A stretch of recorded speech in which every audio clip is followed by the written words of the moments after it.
జయించిన వాడికి మాత్రమే ఇందులో పాలు పంపులు ఉన్నాయి. జయ జీవితము కలిగిన వాడికి ఆమేన్ చెప్పండి ఒకసారి. ఆశలు జయించావా, కోరికలు జయించావా, తలంపులు జయించావా, పాపిష్టి ప్రేరేపణలు జయించావా, దుష్టుల మాటలు జయించావా? ఇప్పుడు నేను నీకు బల్లు ఇస్తున్నాను, నువ్వు తీసుకుంటున్నావు. నువ్వు నాకు అన్యుడివా, స్వజనుడివా? నీకు నాకు ఏ సంబంధం ఉంది? ఏ రక్తం కలిపింది? ఏ ఒక్క ఆత్మ నీ రక్తమే వేరే, నీ ఆత్మ వేరే, నీ డిఎన్ఏ వేరే. నువ్వు ఎట్రా మీ ఇంట్లో నీ తండ్రి మీద నువ్వు ఎంక్వైరీ ఏంట్రా? ఈ ఎంక్వైరీ ఏంటి ఏంట్రా? మనం తినేసేమో జీవాహారమా, మన బతుకేమో నిర్జీవ క్రియలా.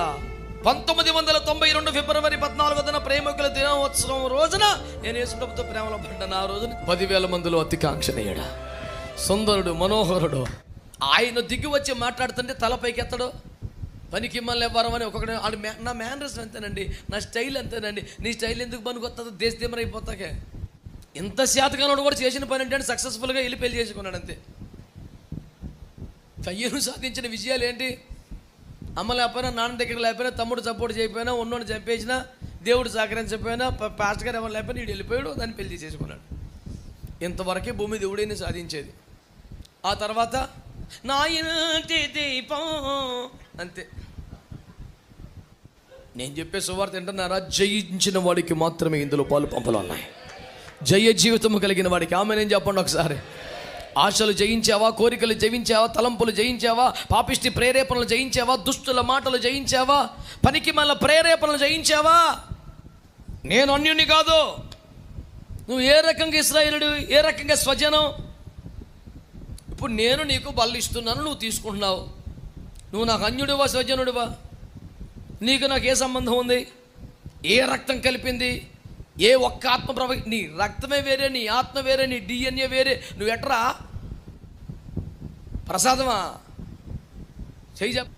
వెండి చేత కొన్నబడిన దాసునిగా, సున్నతి చేయబడ్డవానిగా. అంటే ఒక నిబంధన. సున్నతి అంటే ఏమిటి? నిత్య నిబంధనకు ఒక సూచనే కదా, నిబంధన గుర్తు కదా. That is a sign of the covenant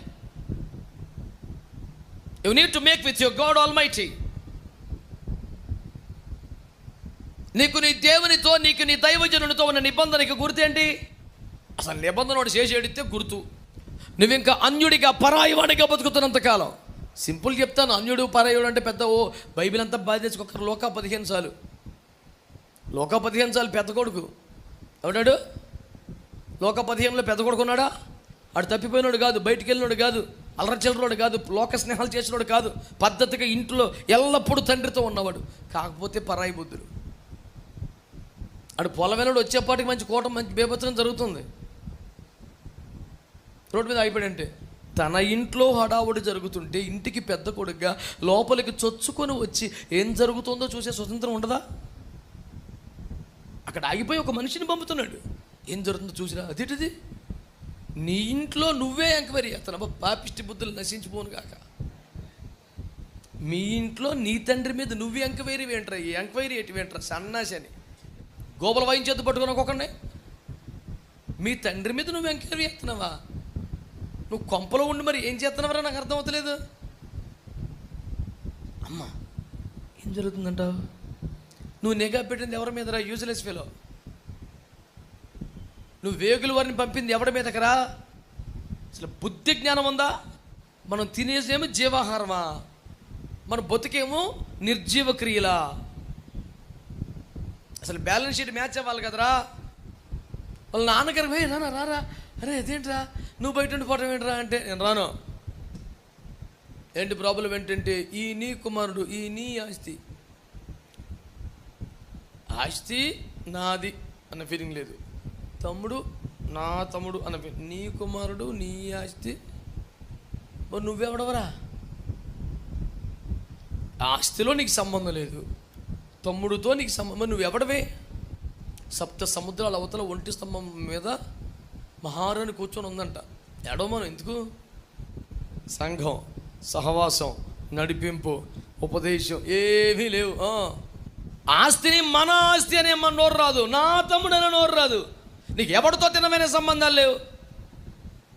ఇది నా ఇల్లు, నా పని. ఇదే వచ్చి ప్రేక్షక పాత్ర, విగ్రహం పుష్టి, నైవేద్య నష్టి, చూసుకొని మరవాలి, చెప్పుకొని ఆడవాలి. అలా కూర్చొని పావలా పనివాడు ఎందుకు? మరి ఏ ఉపకారం లేకపోతే ఇంకెందుకు? మరి అలా కూర్చొని ఉంటే లేడంటే ఉన్నాడు, ఉపయోగపడతాడు. అలాగే ప్రేక్షక పాత్ర అన్నిట్లో వచ్చేలా సంచోటు తెచ్చుకుంటాడు. ఏరికి వెళ్తాక కబుర్లు ముచ్చట్లు, ఇది ఈడిలాగా ఆడలాగా ఇవన్నీ సంచి నింపుకొని వెళ్ళి కూర్చుంటాడు. ఇక సొంతోడు అయితే ఇల్లు నాది, పని నీది, నాన్నగారు ఏదో కూటం పెట్టారు, ఇది మందే అని మేదేసుకోవాలి కదా. అరే ఏం జరుగుతుంది అక్కడ?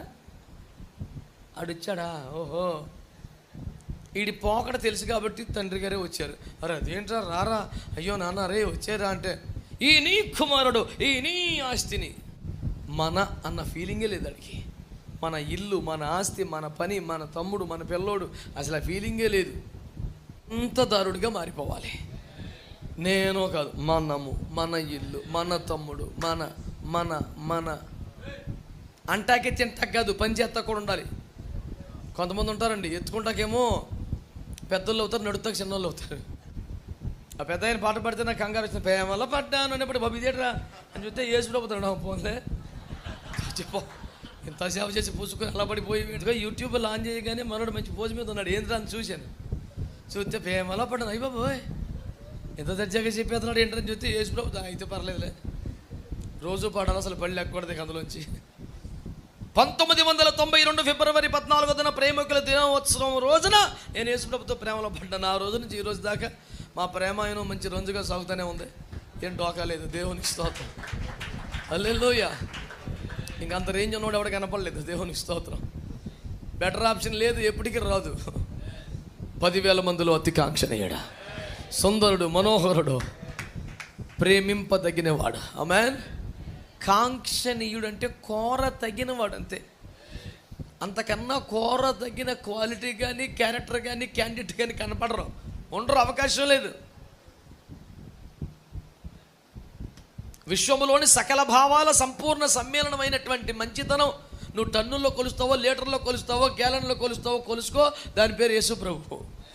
ఇంక అవతలేం ఉండదు. ఇక nothing beyond. The ultimate range, our final destination is our Lord Jesus Christ. అంతకన్నా లేరో